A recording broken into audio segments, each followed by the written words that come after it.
Estos 8 pecados gobernarán el mundo. ¿Estás listo para la segunda venida? Antes de sumergirte en esta historia, suscríbete y activa la campanita. Tu clic impulsa este mensaje de fe y sabiduría hasta los rincones donde más se necesita. Gracias por ser parte. ¿Alguna vez has sentido que el mundo entero parece caminar hacia un abismo sin retorno?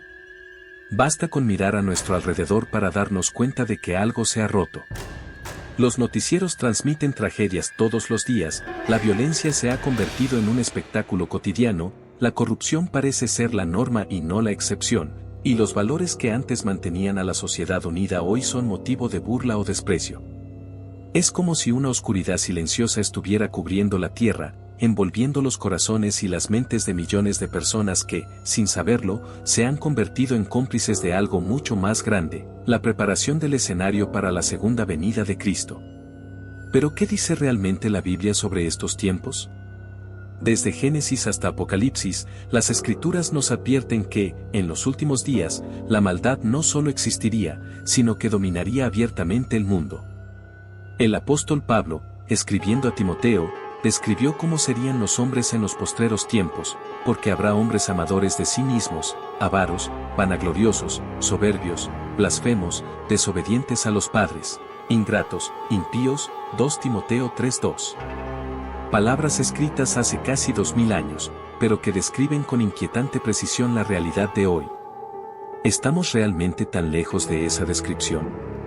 Pensemos por un momento, la soberbia, la avaricia, la lujuria, la mentira, la violencia, la idolatría, la injusticia y la blasfemia ya no son pecados escondidos en la penumbra, sino banderas que muchos levantan con orgullo. Se celebran, se normalizan y se defienden como derechos incuestionables. Y mientras tanto, la fe verdadera se debilita, se vuelve tibia, se acomoda a los caprichos del mundo para no incomodar a nadie. La pregunta es, ¿estamos preparados para enfrentar esta realidad?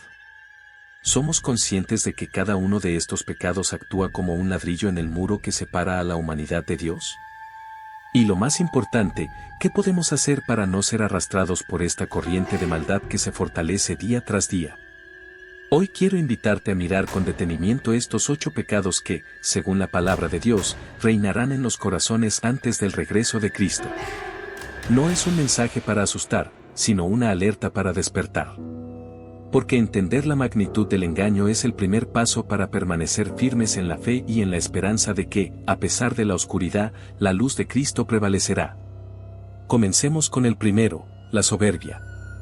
De todos los pecados, este es el más antiguo y el más sutil. Fue la soberbia la que hizo caer a Lucifer, el ángel más bello, cuando decidió que quería ser igual a Dios. Fue la soberbia la que susurró en el oído de Eva en el Edén, seréis como Dios, conociendo el bien y el mal.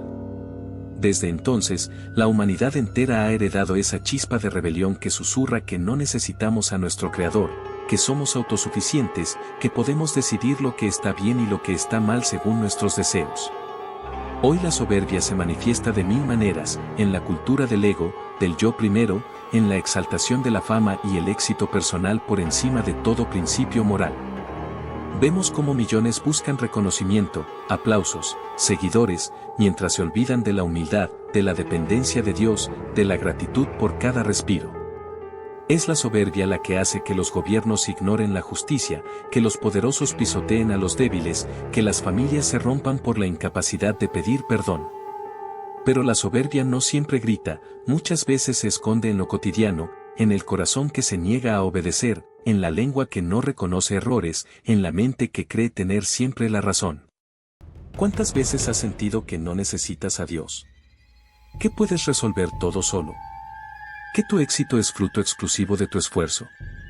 Cuidado, esa es la semilla del primer pecado que dominará al mundo. Sin embargo, hay esperanza. La Biblia nos enseña que Dios resiste a los soberbios, pero da gracia a los humildes, Santiago 4:6. La humildad no es debilidad, es reconocer quién es el verdadero Rey. Es postrar el corazón, aceptar que sin Él no somos nada. Es volver a poner a Dios en el trono de nuestra vida. Hoy te pregunto, ¿estás dispuesto a derribar la soberbia en tu vida? ¿A rendir cada pensamiento y cada orgullo a los pies de Cristo? Porque sólo así podrás resistir cuando este pecado se convierta en la bandera de un mundo que cree no necesitar a Dios. En la siguiente parte, hablaremos del segundo pecado, la avaricia, un fuego insaciable que consume el corazón y lo convierte en esclavo de lo material. Prepárate, porque descubrirás que este pecado no solo está afuera, sino muchas veces dentro de cada uno de nosotros. Si la soberbia abre la puerta del corazón a la rebelión silenciosa contra Dios, la avaricia instala su trono en el alma y la esclaviza sin remedio. Vivimos en la era de la abundancia y, paradójicamente, en la era de la insatisfacción. Nunca antes en la historia de la humanidad se había tenido tanto acceso a bienes materiales, a lujos que generaciones enteras ni siquiera soñaron. Sin embargo, jamás se había visto tanta angustia por conseguir más y más. La avaricia se disfraza de progreso, de éxito, de aspiración legítima, pero detrás de esa máscara, el corazón humano late al ritmo de un ídolo silencioso, el dinero. Jesús, con palabras claras y eternas, advirtió: nadie puede servir a dos señores, porque o aborrecerá al uno y amará al otro. No podéis servir a Dios y a las riquezas, Mateo 6:24. En este corto versículo, el Maestro nos reveló una verdad que muchos hoy prefieren ignorar: la avaricia no es solo un pecado, es un señorío alternativo, una forma de idolatría que reclama adoración constante. El mundo moderno lo sabe bien. La publicidad, el marketing, las redes sociales, los modelos de éxito, todo está diseñado para alimentar en nosotros un vacío insaciable. Compramos, acumulamos, deseamos lo que no tenemos, y cuando lo conseguimos, pronto dejamos de valorarlo porque ya hay algo más nuevo, más brillante, más costoso que perseguir. Y no es casualidad. El sistema que domina al mundo se sostiene sobre la base de corazones ávidos de poseer. La deuda, la competencia desleal, la explotación, la corrupción, todo brota de la avaricia. Familias enteras se destruyen porque el afán de riqueza supera el amor y la lealtad. Hombres y mujeres entregan su tiempo, su salud y su fe a cambio de cuentas bancarias llenas y almas vacías. La Biblia lo repite sin cesar: raíz de todos los males es el amor al dinero, 1 Timoteo 6:10. No dice que el dinero en sí sea malo, sino el amor desordenado hacia él. Ese deseo ardiente que convierte a la persona en un siervo de sus propias ambiciones. ¿Cuántos trabajan de sol a sol, sacrificando la comunión con Dios y la familia, solo para escalar un peldaño más en la pirámide del éxito? ¿Cuántos miden su valor por lo que tienen y no por lo que son delante de su Creador? Observa el mundo: la avaricia gobierna gobiernos y corporaciones, destruye selvas, contamina mares, explota pueblos enteros, convierte a la tierra en un mercado y a las personas en cifras. Y lo más alarmante, esta idolatría se ha infiltrado incluso en muchos templos y púlpitos. Evangelios de la prosperidad prometen bendiciones materiales a cambio de pactos y ofrendas, convirtiendo la fe en un trueque comercial y olvidando que Cristo vino a ofrecernos tesoros eternos, no oro ni mansiones terrenales. Pero, querido hermano, hermana, este pecado no es solo una estadística global o una crítica social, está aquí, a la vuelta de nuestra conciencia. Es esa voz que te susurra que necesitas ese nuevo teléfono, ese auto, esa prenda de lujo, aunque tu corazón sepa que nada de eso llenará el vacío que solo Dios puede llenar. Es esa ansiedad que te quita el sueño, que te hace creer que tu provisión depende exclusivamente de ti, olvidando que Jehová es mi pastor, nada me faltará. Salmo 23:1. ¿Cómo vencer la avaricia? La respuesta no está en la pobreza forzada ni en renunciar a todo lo material. Está en recordar cada día que somos administradores, no dueños. Que todo lo que tenemos, salud, tiempo, recursos, es un préstamo divino para servir y bendecir a otros. Que nuestra verdadera riqueza está en Cristo, en la paz que ni el oro ni la plata pueden comprar. Quizás hoy debas hacer una pausa y preguntarte: ¿qué es lo que más valoras? ¿A quién sirves realmente? ¿Qué precio estás pagando por la seguridad económica que buscas? Puede que descubras que en algún rincón de tu alma, la avaricia ha echado raíces. Pero no temas, Dios puede arrancarlas. Él promete sostenerte, proveer para ti y tu casa, abrir puertas donde no hay camino. Lo único que te pide es que confíes, que lo pongas a Él en primer lugar, y que nunca olvides que donde esté vuestro tesoro, allí estará también vuestro corazón. Mateo 6:21. Hoy el mundo celebra la avaricia, la reviste de éxito y la vende como virtud. Pero tú, hijo de Dios, estás llamado a ser diferente. A mostrar que tu esperanza no depende de un salario ni de una cuenta bancaria, sino de aquel que alimenta a las aves del cielo y viste a los lirios del campo. En la próxima parte hablaremos de otro pecado que se alza como un gigante, la lujuria. Un fuego que consume cuerpos y destruye almas, y que hoy se disfraza de libertad. Prepárate para mirar de frente una verdad incómoda, pero necesaria para todo aquel que anhela estar listo para la segunda venida. Si la soberbia exalta al yo por encima de Dios y la avaricia convierte al corazón en esclavo de lo material, el tercer pecado que gobernará el mundo antes de la segunda venida es uno de los más destructivos y, a la vez, más celebrados por la sociedad contemporánea, la lujuria. Sí, la lujuria. Esa pasión desordenada que se alimenta del deseo carnal, que transforma cuerpos en mercancía, que convierte el regalo sagrado de la intimidad en un espectáculo de consumo masivo. Hoy vivimos en la época de la hipersexualización, imágenes explícitas invaden pantallas, canciones, anuncios y conversaciones. Lo que antes se escondía como un secreto vergonzoso, hoy se proclama como derecho, estilo de vida y hasta identidad. Pero, ¿qué dice la Biblia sobre la lujuria?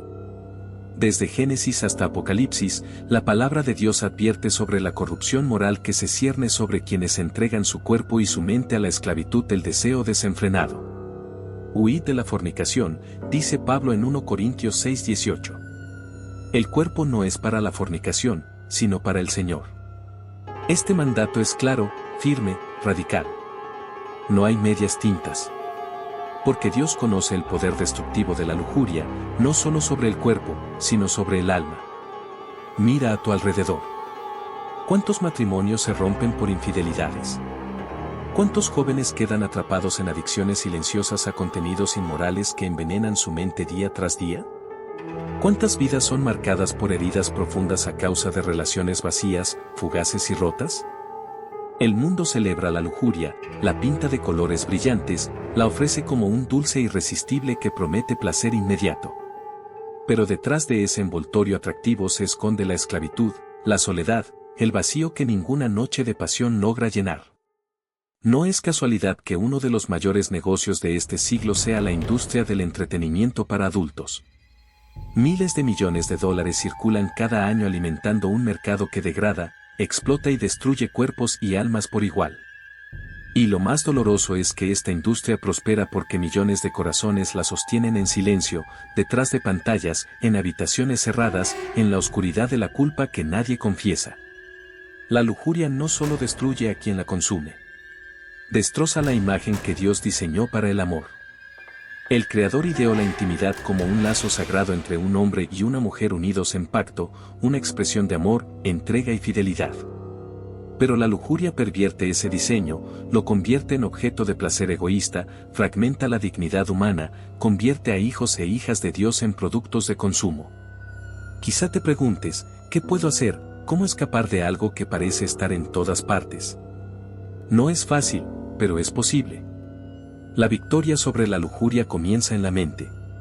Jesús fue contundente: todo el que mira a una mujer para codiciarla ya adulteró con ella en su corazón, Mateo 5:28. El pecado no empieza en el acto físico, sino en el pensamiento. Por eso, la verdadera batalla es interior. Es aprender a disciplinar la mirada, a proteger la mente, a alimentar el corazón con lo puro, lo honesto, lo que edifica. Muchos creen que la pureza sexual es una carga pesada, una restricción absurda para tiempos modernos. Pero la verdad es que es un escudo protector. Un corazón puro disfruta de relaciones sanas, de una conciencia tranquila, de un cuerpo respetado como templo del Espíritu Santo. Renunciar a la lujuria no es perder libertad, es recuperar la dignidad y la paz. Hoy, más que nunca, esta batalla es urgente.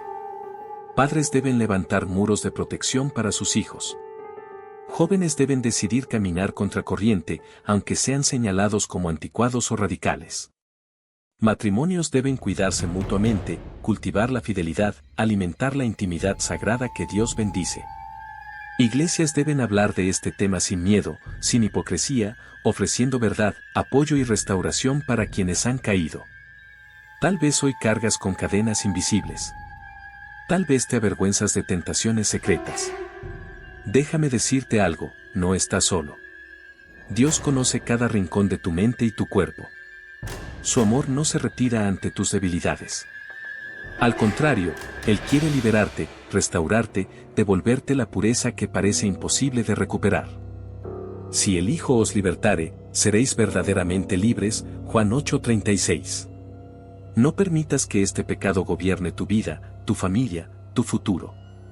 La segunda venida está cerca y Cristo viene por una iglesia sin mancha ni arruga, por corazones limpios, por hombres y mujeres que decidieron cerrar sus ojos a la seducción de un mundo caído y abrirlos a la gloria de una eternidad incorruptible. En la próxima parte hablaremos de un pecado que se disfraza de verdad, pero que envenena a la sociedad con mentiras, la blasfemia.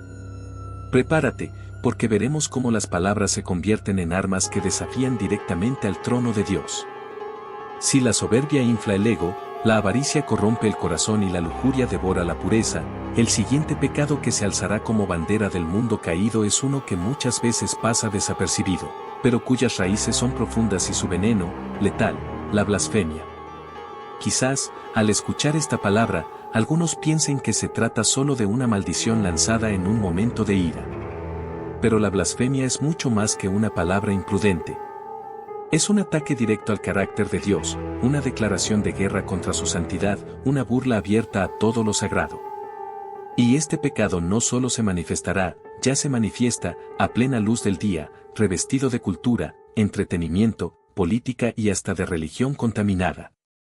Cuando la Biblia describe a los hombres de los últimos tiempos, señala claramente que serán blasfemos, 2 Timoteo 3:2. ¿Qué significa eso? Significa que la irreverencia, la burla a lo santo y la negación de la autoridad de Dios se volverán comunes, aceptadas, aplaudidas. Hoy vemos programas de televisión que ridiculizan la fe cristiana, series y películas que trivializan lo espiritual, comediantes que hacen de Dios y su palabra el blanco de sus bromas. Se normaliza insultar a Cristo, mofarse de la cruz, pisotear los principios bíblicos como si fueran ideas primitivas que estorban el progreso. La blasfemia no siempre grita groserías. A veces se pronuncia con elegancia, desde cátedras universitarias o foros de opinión. Es la voz que afirma que Dios es un invento humano, que la Biblia es un cuento obsoleto, que la moral cristiana es retrógrada y debe ser erradicada. Es la propaganda que enseña a las nuevas generaciones a deconstruir su fe, a cuestionar la existencia de Dios, a ridiculizar a quienes se aferran a su nombre. Es la canción que se burla del cielo y el infierno, que celebra la rebelión, que exalta al yo como única autoridad. Sin embargo, no pensemos que la blasfemia solo está fuera de los templos. Tristemente, también se infiltra en muchos que dicen ser creyentes. Cada vez que usamos el nombre de Dios en vano, cada vez que proclamamos su palabra mientras vivimos en abierta contradicción con ella, estamos blasfemando. Cuando reducimos el mensaje del Evangelio a una excusa para enriquecernos, manipular o dominar a otros, estamos blasfemando. Jesús mismo reprendió a los fariseos que con sus labios honraban a Dios, pero con sus vidas lo negaban.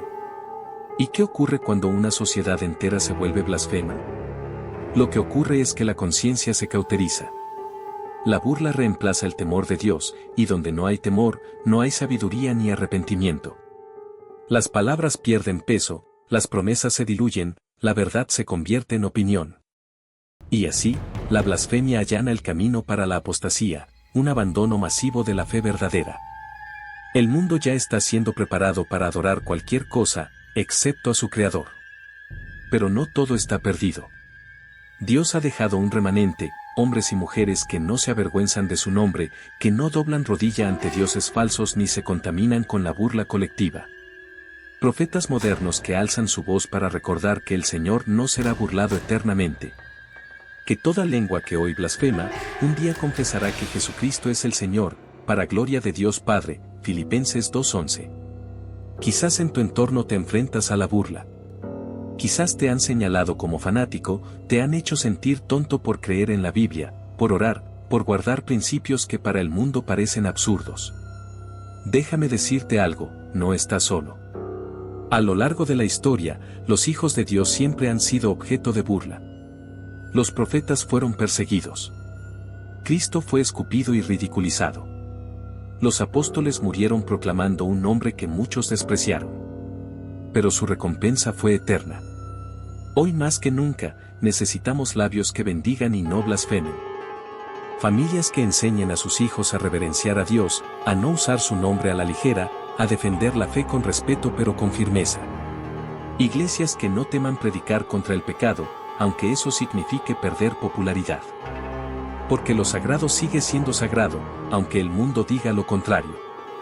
Recuerda las palabras de Jesús: de toda palabra ociosa que hablen los hombres, de ella darán cuenta en el día del juicio. Mateo 12:36. Cada burla, cada broma blasfema, cada desprecio a su nombre quedará registrado. Por eso, hoy es tiempo de pedir perdón, de purificar nuestros labios, de declarar bendición donde antes hubo irreverencia. En la próxima parte hablaremos de un pecado que camina de la mano de la blasfemia, la mentira. Una red invisible que atrapa a millones y distorsiona la verdad, preparando al mundo para creer lo falso y rechazar la palabra viva. ¿Estás listo para descubrir cómo opera este engaño global? Si la blasfemia se atreve a desafiar directamente el nombre de Dios, el siguiente pecado se convierte en su aliado silencioso, tejiendo una red de confusión que envuelve corazones, distorsiona la realidad y prepara el terreno para la rebelión final, la mentira. Pocos pecados se infiltran tan fácilmente en todos los rincones de la vida humana como este. Es sutil, camaleónica, a menudo disfrazada de medias verdades, y por eso mismo tan mortal. Desde el principio de la historia humana, la mentira fue el arma elegida por el enemigo para sembrar la duda en el corazón del hombre. Cuando la serpiente se acercó a Eva en el Edén, no lo hizo con violencia, sino con palabras suaves cargadas de engaño: con que Dios os ha dicho. Génesis 3:1. Bastó una frase distorsionada para abrir la grieta por donde entraría el pecado, la muerte y la separación entre el hombre y su Creador. Desde entonces, la mentira no ha dejado de ser su estrategia favorita. Jesús no dejó lugar a dudas cuando describió al diablo: él ha sido homicida desde el principio, y no ha permanecido en la verdad, porque no hay verdad en él. Cuando habla mentira, de suyo habla, porque es mentiroso, y padre de mentira. Juan 8:44. ¿Y qué hace un padre?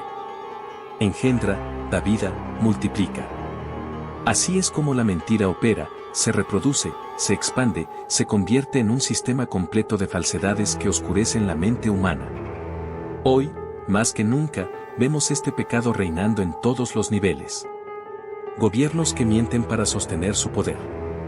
Empresas que ocultan verdades para lucrar.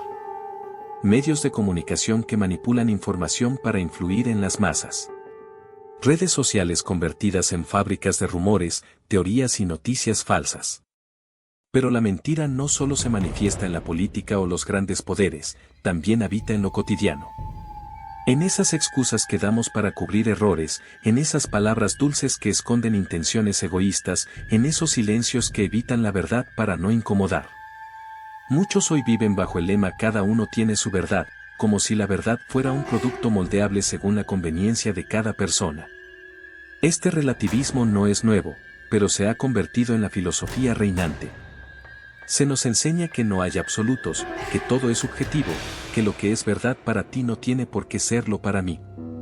Sin embargo, la palabra de Dios declara algo radicalmente diferente: la verdad no es una idea, es una persona, Jesucristo. Yo soy el camino, la verdad y la vida, dijo el Maestro, Juan 14:6. Esta declaración destruye toda ilusión de que podamos moldear la realidad a nuestro antojo. Donde Cristo reina, la mentira muere. Donde la mentira reina, Cristo es rechazado. Por eso, la mentira es un pecado tan peligroso: prepara al mundo para adorar lo falso, para seguir doctrinas corruptas, para inclinarse ante líderes engañosos. El libro de Apocalipsis nos advierte que, en los últimos días, la mentira se convertirá en religión global. El anticristo no llegará con violencia inmediata, sino con palabras seductoras, con promesas de paz y soluciones humanas. Y millones creerán en él porque ya habrán entrenado su corazón para rechazar la verdad. Pero este pecado no solo destruye naciones o sistemas, también destruye familias, amistades, matrimonios. Una sola mentira puede arruinar años de confianza. Una vida construida sobre la falsedad es una casa edificada sobre arena, tarde o temprano, se derrumbará. El Señor aborrece la mentira, porque Él mismo es la verdad. Los labios mentirosos son abominación a Jehová, pero los que hacen verdad son su contentamiento. Proverbios 12:22. Frente a este pecado, muchos piensan, una mentira pequeña no hace daño. Pero cada engaño es una semilla plantada por el enemigo para separar al hombre de Dios. La Escritura es clara, pero los cobardes e incrédulos, los abominables y homicidas, los fornicarios y hechiceros, los idólatras y todos los mentirosos tendrán su parte en el lago que arde con fuego y azufre. Apocalipsis 21:8. Palabras duras, sí, pero necesarias para abrir los ojos de quienes creen que mentir es inofensivo. ¿Cómo resistir la mentira en un mundo que la celebra? Viviendo en la luz. La verdad debe ser la bandera de todo hijo de Dios. Aunque duela, aunque incomode, aunque traiga rechazo. La integridad no se negocia. Ser veraz es un testimonio poderoso.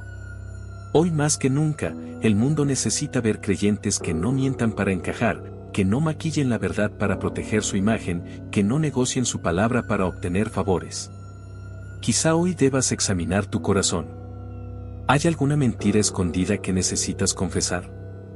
¿Palabras que dijiste para protegerte y que ahora se convirtieron en cadenas? La buena noticia es que Cristo puede liberar de la mentira. Él es la verdad que rompe toda falsedad. Y conoceréis la verdad, y la verdad os hará libres. Juan 8:32. Que tu boca hable verdad, que tus pensamientos se alineen a la palabra, que tu vida sea un reflejo de la luz. Así, cuando la mentira gobierne multitudes, tú serás parte del remanente que permanece firme, preparado para recibir al Rey de Reyes. En la próxima parte, veremos un pecado que crece en la oscuridad de los corazones heridos, la violencia, un río de sangre que anuncia que el amor de muchos se enfriará. Prepárate para descubrir cómo este flagelo se ha convertido en el pan de cada día y qué dice Dios al respecto. Si hasta ahora hemos visto cómo la soberbia exalta al yo, la avaricia esclaviza al corazón, la lujuria corrompe la pureza, la blasfemia desafía lo sagrado y la mentira distorsiona la realidad, llegamos a uno de los pecados que se vuelve más visible, más brutal y más devastador cuando se manifiesta sin freno, la violencia. Vivimos tiempos donde la violencia dejó de ser una excepción para convertirse en la norma. Noticias de asesinatos, abusos, guerras y masacres ocupan titulares todos los días. Niños asesinados, familias destruidas, comunidades enteras desplazadas por la ambición o el odio. Las calles se vuelven campos de batalla. Los hogares, lugares inseguros. Las mentes, almacenes de ira contenida que en cualquier momento puede estallar. Pero la violencia no nació con las armas modernas ni con las guerras de este siglo. Su raíz se hunde profundamente en la historia humana. El primer asesinato registrado en la Biblia ocurrió poco después de la caída del hombre. Caín mató a su hermano Abel, impulsado por la envidia, la ira y el rechazo de Dios a su ofrenda vacía. Desde entonces, la sangre clama desde la tierra, como clamó la sangre de Abel, Génesis 4:10. Y esa sangre derramada se ha multiplicado generación tras generación. Jesús advirtió que, antes de su regreso, el mundo volvería a parecerse a los días de Noé. Como en los días de Noé, así será la venida del Hijo del Hombre, Mateo 24:37. ¿Y cómo eran esos días? Génesis 6:11 lo resume en una frase, y se corrompió la tierra delante de Dios, y estaba la tierra llena de violencia.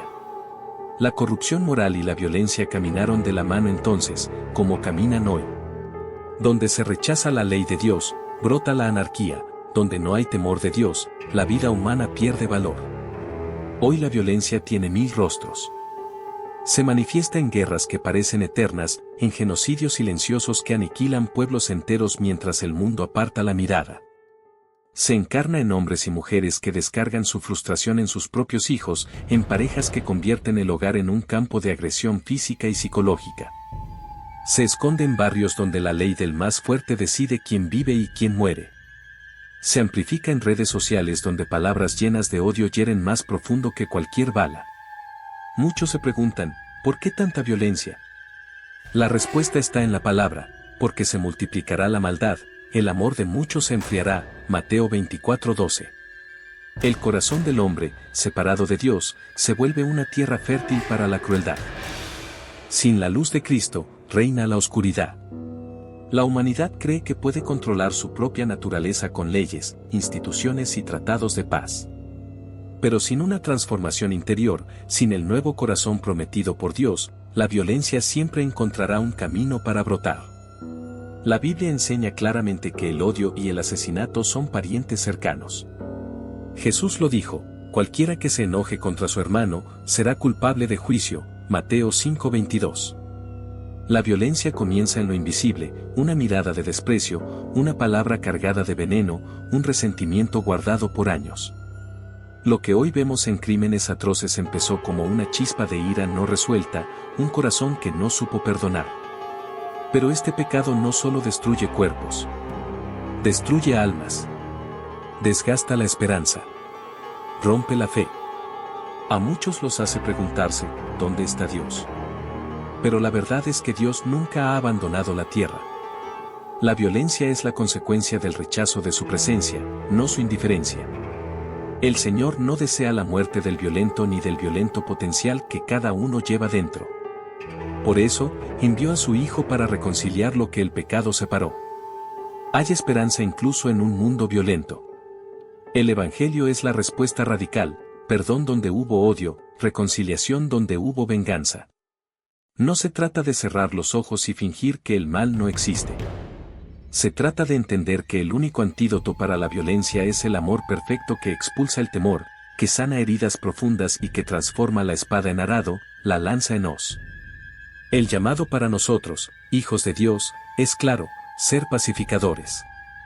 Jesús declaró: bienaventurados los pacificadores, porque ellos serán llamados hijos de Dios. Mateo 5:9. Ser pacificador no significa ser cobarde ni indiferente. Significa ser valiente para perdonar donde todos piden venganza, ser valiente para defender la vida, para proteger a los débiles, para levantar la voz contra la injusticia sin recurrir a la violencia. Quizás en tu vida la violencia no se manifiesta con golpes, pero ¿qué hay de las palabras? ¿Qué hay de los pensamientos? ¿Qué hay del resentimiento acumulado?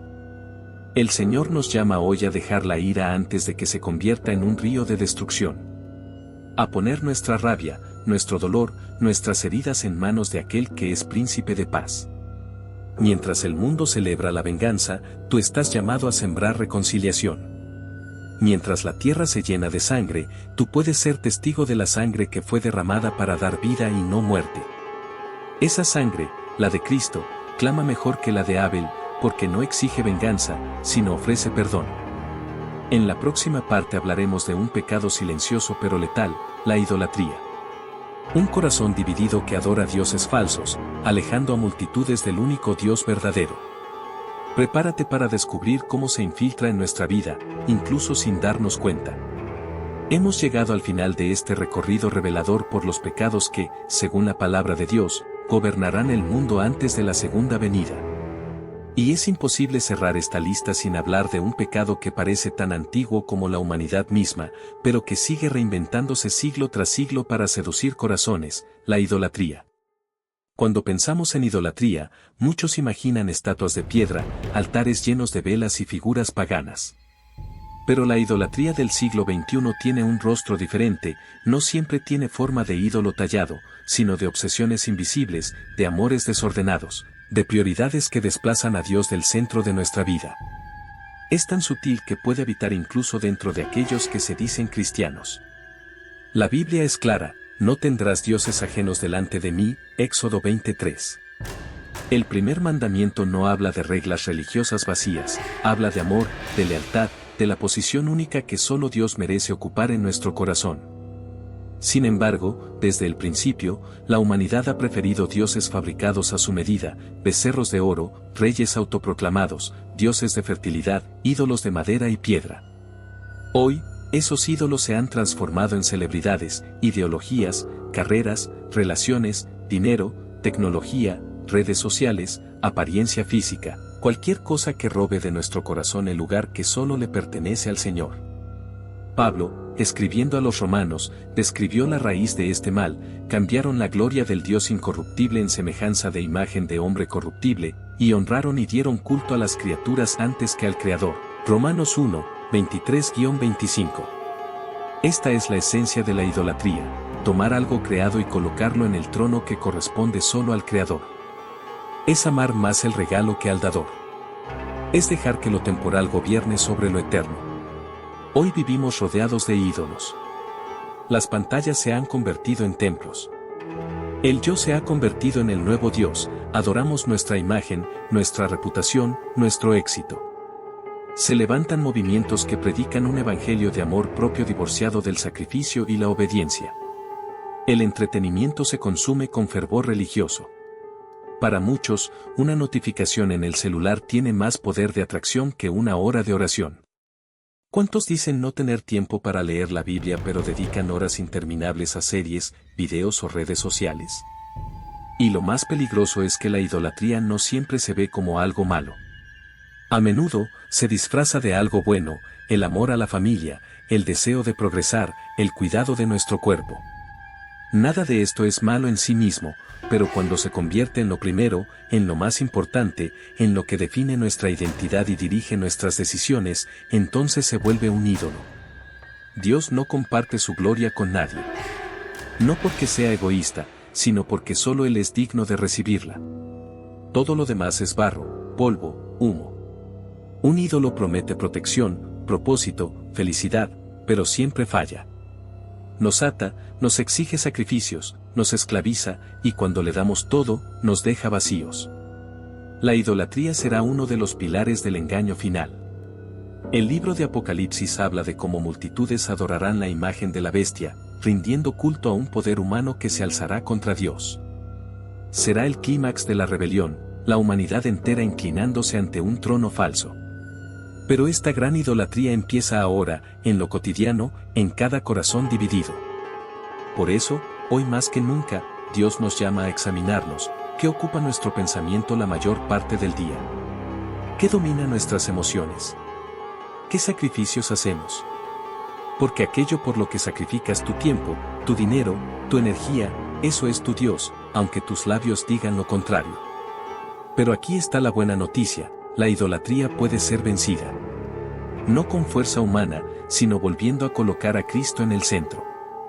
Adorando solo a Él, recordando que ninguna criatura puede llenar el vacío que solo el Creador puede llenar. Que ningún éxito humano vale más que su amor. Que ninguna distracción puede ofrecer paz, propósito y eternidad como Él lo hace. Hoy, mientras el mundo se prepara para exaltar todo lo falso, tú puedes decidir ser diferente. Puedes derribar ídolos, aunque duela. Puedes volver tu corazón al Señor y dejar que Él limpie cada rincón contaminado por la adoración equivocada. Puedes enseñarle a tus hijos a amar a Dios sobre todas las cosas, a ser fieles en medio de una generación que ha cambiado la verdad por la mentira.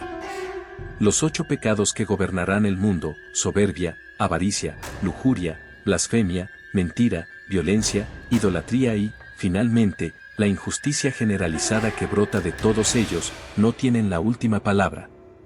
La última palabra la tiene el Rey de Reyes. Y Él volverá. No vendrá como un cordero callado, sino como león de Judá. No vendrá a negociar con el pecado, sino a juzgarlo y a restaurar todas las cosas. La pregunta final es, ¿estás listo para la segunda venida? Hoy tienes tiempo. Hoy puedes humillar tu soberbia, arrancar la avaricia, huir de la lujuria, purificar tus labios, hablar verdad, sembrar paz, derribar ídolos.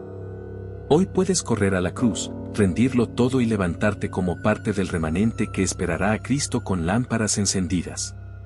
Que cuando Él venga, encuentre en ti un corazón limpio, una vida vigilante y una fe viva que venció al mundo.